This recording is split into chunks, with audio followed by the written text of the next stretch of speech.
اچھا، دنیا میں اگر کسی بادشاہ کو کوئی بدماش آ کے دھمکی لگائے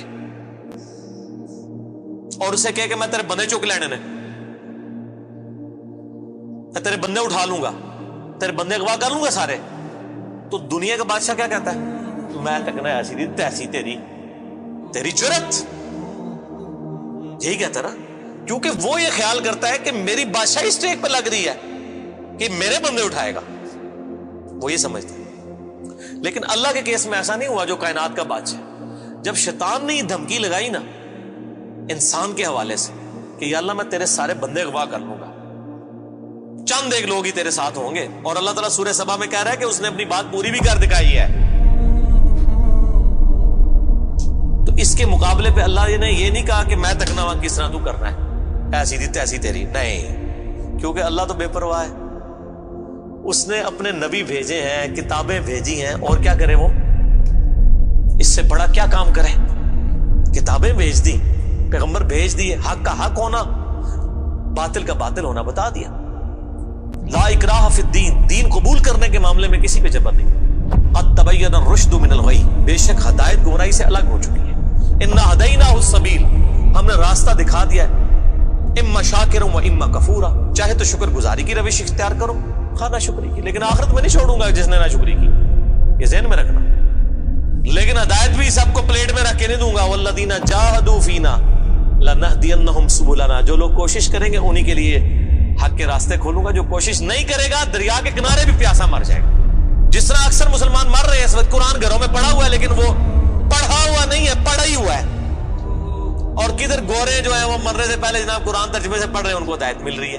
یہ آپ کے سامنے ہے میرے بھائیوں، اللہ کا تو کوئی رشتہ دار نہیں ہے، جو کوشش کرے گا اس کو ہدایت ملے گی۔ عزیز سمجھنا، ساڑھی کو رشتہ داری ہے اللہ نہ، یہودیوں کا بھی یہی عقیدہ تھا نا، اس لیے سورہ بقرہ کے جو 9 رکوع ہیں وہ پورا یہودیوں کے اوپر مقدمہ ہے، اور 7 یونیورسل ٹروتھ آئے ہیں کہ تم سے بھی پہلے ایک لاڈلی امت تھی، 3 کتابیں اس میں آئی، سینکڑوں پیغمبر آئے، اس کے باوجود جب انہوں نے روگردانی کی اٹھا کے اللہ نے پرے مارا۔ ضربت علیہم الذلہ والمسکنہ، آج تک ذلت اور مسکنت ان کے اوپر مسلط، تم کیا شے ہو؟ لیکن ہم پھر بھی کہتے رہتے ہیں یا اللہ جو کچھ بھی ہے تیرے محبوب کی امت سے ہے۔ اصل میں ہم یہ کہہ رہے ہوتے ہیں یا اللہ اسی کو نہیں سیدھا ہونا، سیدھی جی گل ہے، این جی سانو قبول کر لے، یہی ہے نا، تو اور کیا مطلب ہے اس کا؟ میں کہتا ہوں اگر دنیا میں مورل لاز ایکٹیو ہوتے فوراً اسی وقت سر کے اوپر جوتی پڑتی کہ محبوب صلی اللہ علیہ وسلم کا نام لیتے ہو اور کرتوت نہیں اپنے دیکھتے۔ تو دنیا کے بادشاہ تو کہتے ہیں میں تکنا کے ساتھ تو چکنا ہے میرے بندے، تیری ایسی دی تیسی، لیکن اللہ تعالیٰ کیا فرما رہا ہے؟ قال فالحق، اللہ فرماتا ہے یہ ہے سچائی، والحق اقول، اور میں کہتا ہی سچی بات ہوں، یاد رکھیں لأملأن جہنم منک وممن تبعک منہم اجمعین، جو کوئی بھی پھر شیطان تیری پیروی کرے گا نا میرے بندوں میں سے، تو میں نے کسی بندے کی گارنٹی نہیں لی ہوئی، میں اس کو اور تجھے اور تیرے سارے فالوورز کو دوزخ میں ڈال دوں گا، دوزخ کو بھر دوں گا تجھ سے اور تیرے فالوور سے۔ یعنی میں اپنے کسی بندے کی کوئی گارنٹی نہیں لیتا، میرا کام ہے صرف حق بات پہنچانا، پیغمبروں کو بھی یہ کہا گیا وما علینا الا البلاغ المبین۔ اب جان بوجھ کے جو گمراہ ہوگا تو اللہ فرماتا ہے تجھے بھی اور تیرے فالوورز کو اٹھا کے دوزخ میں پھینک دوں گا۔ اور قرآن حکیم کی سخت ترین آیت میں اکثر کوٹ کرتا ہوں، سورۃ الاعراف آیت نمبر 179، وَلَقَدْ ذَرَأْنَا لِجَهَنَّمَ كَثِيرًا مِنَ الْجِنِّ وَالْإِنسِ، اور بے شک ہم نے کثرت کے ساتھ جن اور انسان پیدا ہی دوزخ کے لیے کیے۔ کتنے خطرناک الفاظ ہیں، لیکن اس کے آگے الفاظ ہیں، اللہ کوئی فنیٹک نہیں ہے، نعوذ باللہ۔ اللہ فرماتا ہے ہم نے ان کو دل دیے تھے، عقل دی تھی سوچتے نہیں، کان دیے تھے سنتے نہیں، آنکھیں دی تھی دیکھتے نہیں، یعنی ان انسٹرومنٹس کو یوز کر کے حق بات حاصل کرنے کی کوشش نہیں کرتے۔ اولئک کالانعام بل ہم اضل، یہ چوپایوں کی مانند ہے بلکہ ان سے بھی گئے گزرے ہیں، جو لائی لگ بنے ہوئے ہیں، کان آنکھ عقل کو یوز کر کے حق بات اور باطل میں تمیز نہیں کرتے ہیں، تو یہ دوزخ کے لیے پیدا ہوئے ہیں، اور ہمیں نظر بھی آ رہا ہے اکثریت واقعی دوزخ کے لیے پیدا ہوئی ہوئی ہے۔ اللہم اجرنا من النار، اللہم اجرنا من النار، اللہم اجرنا من النار۔ قل ما اسألکم علیہ من اجر، اے نبی علیہ السلام فرما دیجئے میں جو اتنی باتیں کھول کھول کے بیان کر رہا ہوں اس کے عوض تم سے کوئی معاوضہ طلب نہیں کرتا۔ آج کے دور میں جب ہم نبی علیہ السلام کی دعوت پیش کریں گے تو ہم کہیں گے کہ دیکھو تمہیں کھول کھول کے صحیح باتیں بتا رہے ہیں. کوئی چندہ بک نہیں بنائی ہوئی ہے بھائی, کوئی قربانی کی کھالیں نہیں جمع کر رہے ہیں, کھول کے مفت تمہیں یہ ساری سچائی بتا رہے ہیں. وما انا من المتکلفین, اور اے نبی علیہ السلام آپ فرما دیجئے میں تکلف بھی کرنے والا نہیں ہوں. ہائے ہائے ہائے ہائے, دنیا کا پورا ڈھکوسلا جو ہے نا مذہبی اپروچ میں, وہ چال ہی تکلف کے اوپر رہا ہے. کیا تکلف ہے کہ علماء جو ہیں وہ اپنی آڈینس کو کھول کے بات بتانے نہیں چاہتے, وہ تکلف کر جاتے ہیں. انہیں جی دیکھو نا ڈائریکٹ نہیں گال کرنی چاہیے. اور نبی علیہ السلام کو کہا جا رہا ہے کہ آپ فرمائے کہ میں ہی ڈائریکٹ گال کرنا لا جائے پاویں کسی نے بری لگے. وما انا من المتکلفین, میں کوئی تکلف نہیں کرنے والا. کنو کڈ لو گل, اے کچھ ہونا جے تواڈے نال. یہ اتنے سخت الفاظ ہیں کہ میں کوئی تکلف نہیں کر رہا. کیا مطلب کہ اللہ نے کسی دی کوئی گارنٹی نہیں لئی. اللہ تعالیٰ فرما رہا ہے کہ شیطان میرے جن بندوں کو اغوا کرے گا, میں نے کوئی گارنٹی نہیں لی ہوئی, میں انہوں نے بھی چھوڑ دیا گا. تو ایسی دی تیسی تہاڈی, کسی پلے کس نہ رہنا, کوئی تکلف نہیں ہے. نبی علیہ السلام کھل ڈل کے ان کو بات کرتے ہیں.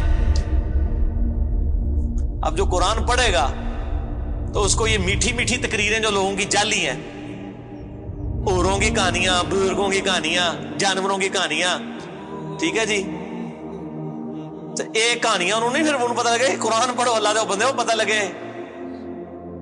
صحیح بخاری میں حدیث ہے, نبی علیہ السلام ایک چوراہے سے گزر رہے تھے. کچھ صحابہ کرام آپس میں ہنسی مذاق کر رہے تھے. آپ نے ان کے ہنسنے کی آواز سنی. یہ بخاری شریف ہے, یہ سٹوری شریف نہیں ہے. آپ کھڑے ہو گئے اور آپ نے فرمایا اللہ کی قسم جو کچھ میں جانتا ہوں نا, اگر تم جانتے ہوتے تو تم زیادہ رویا کرتے, کم ہنسا کرتے. کہ آخرت میں کتنی سختی ہونے والی ہے. لیکن ٹی وی کے اوپر, سوشل میڈیا کے اوپر ایسے وائزین کے کلپ, وہ جی دیکھو نا جی, اے بھی تیار ہے کتنا سونا بول دے نے ماشاءاللہ, لگتا ہے ہونی جنرل پہنچنے لگا. پتہ لگ جائے گا اتنی بھی جنرل لبنی ہے تمہوں. اور مولا علی علیہ السلام کا قول ہے کہ انسان سویا ہوا ہے, جیسے ہی مرے گا جاگ جائے گا. اوہ یہ کیا ہو گیا, یہ او ہو جانی ہے. لیکن اس ٹائم او کا کوئی فائدہ نہیں. وہ میرا مسئلہ نمبر 196 آپ سن لیں. کاش میں دنیا میں واپس جا سکتا. اس وقت انسان کہے گا یا اللہ مجھے دنیا میں دوبارہ واپس بھیج دے, میں پہلے جا کے سوشل میڈیا تو ویڈیو ڈیلیٹ کراں گا. ایڈی میٹھی میٹھی ویڈیوز میں جھوٹیاں سٹوریاں. اور نبی علیہ السلام سے زیادہ کوئی خوش اخلاق نہیں ہے. اگر یہ اخلاقیات اس چیز کا نام ہو کہ آپ نے لوگوں کو جھوٹی سٹوریاں سنانی ہے, ان کو لپیٹ لپاٹ کے جو ہے وہ پردے میں رکھ کے باتیں کرنی ہے, کھول کے بات نہیں بتانی. نبی علیہ السلام کو کہا جا رہا ہے آپ فرما دیجئے میں کوئی چندہ نہیں تم سے وصول کرتا, اور نہ میں کوئی تکلف کرنے والا ہوں. میں نے بالکل کھل ڈل کے بات کر دی ہے. اللہ نے کسی کی کوئی گارنٹی نہیں اٹھائی ہوئی. جو پیروی کرے گا اس کے احکامات کی اس کو جنت ملے گی, اور جو شیطان کے ہتھے چڑھے گا اللہ نے کوئی نہیں کہنا کہ میرے بندے نہیں چھاڑ دے, نہیں جائے دوزخ میں جانا ہے. ان ہوا الا ذکر للعالمین, یہ قرآن تو نہیں ہے مگر نصیحت تمام جہان والوں کے لیے. اس قرآن کے ذریعے میں ڈر سنا رہا ہوں. فذکر بالقرآن من یخاف وعید, نبی علیہ السلام قرآن کے ذریعے تبلیغ کر دیجئے, ڈر سنا دیجئے جو بھی اللہ کی دھمکی سے ڈرتا ہے. وَلَا تَعْلَمُنَّ نَبَأَهُ بَعْدَ حِينٍ, ان قریب مرنے کے بعد کچھ عرصے کے بعد تمہیں خود ہی پتہ چل جائے گا جو کچھ میں کہہ رہا تھا یہ کچھ ہو جائے گا. وہی جو میں نے کہا نا کہ مر کے انسان کو پتہ چل جائے گا سب کچھ. وہ کہتے ہیں جی وہ کوئی نہیں جی, آگے جا کے پتہ لگ جائے گا کون ٹھیک ہے کون غلط ہے. میں کہتا آگے جا کے پتہ نہیں لگے گا, لگ پتہ جائے گا. پتہ لگ رہا ہے تو پھر تو چلو ٹھیک ہے, لگ پتہ جائے گا. اور یہاں پہ بھی یہی کہا جا رہا ہے کہ آگے جا کے لگ پتہ جائے گا. یہ پنجابی میں یہی ترجمہ ہو رہا ہے اس کا, آگے جا کے لگ پتہ جائے گا کہ میں یہ کھول ڈول کی بات کر رہا ہوں, یہ بات اسی طریقے سے ہے. وَلَا تَعْلَمُنَّ, اور ان قریب ضرور تم جان لوگے, نَبَأَهُ بَعْدَ حِينٍ, یہ جو خبریں میں تمہیں بیان کر رہا ہوں ان قریب کہ یہ پوری ہو جائے گی. لیکن اس کے وقت کچھ بھی نہیں ہونا. انسان نے چیخنا ہے اللہ مجھے دنیا میں دوبارہ بھیج دے, میں نیک اعمال کروں گا, یہ کروں گا, وہ کروں گا. اللہ تعالیٰ سے دعا ہے جو حق بات میں نے کہی اللہ تعالیٰ ہمارے دلوں میں راسخ فرمائے. اگر جس بات میں میرے منہ سے کوئی غلط بات نکل گئی اللہ تعالیٰ ہمارے دلوں سے ہی معاف کر دے. ہمیں کتاب و سنت کی تعلیمات پر عمل کر کے دوسرے بھائیوں تک پہنچانے کی توفیق عطا فرمائے. سبحانک اللہم و بحمدک, اشہد ان لا الہ الا انت, استغفرک و اتوب الیک, وما علینا الا البلاغ المبین. جزاکم اللہ خیرا و احسن الجزاء.